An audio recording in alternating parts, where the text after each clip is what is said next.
নমস্কাৰ সকলোকে স্বাগতম জনাইছোঁ আকৌ এটা নতুন ভিডিঅ'লৈ।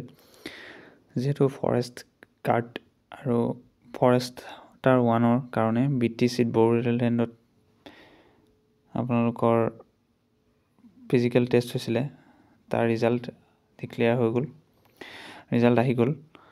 ভাল খবৰ সকলোৰে বাবে। যিসকলে চেনেলটো নতুনকৈ আহিছে চেনেলটো ছাবস্ক্ৰাইব কৰি দিব আৰু ভিডিঅ'টো লাইক কৰি কোনে কোনে কোৱালিফাই হ'ল কমেণ্ট কৰি জনাব।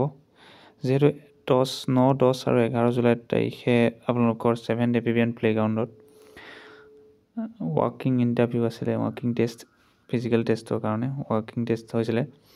তাৰ ৰিজাল্ট ডিক্লেয়াৰ হৈ গৈছে যিহেতু, আৰু এতিয়া আপোনালোকৰ ভাইভা টেষ্ট আছে। ভাইভা টেষ্ট আপোনালোকৰ হ'ব 22 আৰু 23 জুলাই তাৰিখে ছায়েন্স কলেজত কোকৰাঝাৰ। গতিকে যিসকলে কোৱালিফাই হৈছিলে তেওঁলোকক শুভেচ্ছা জনাইছোঁ, আৰু ভাইভা টেষ্টটো সকলোৱে যাতে ভালদৰে দিয়ে সকলোকে শুভেচ্ছা জনাইছোঁ। ধন্যবাদ।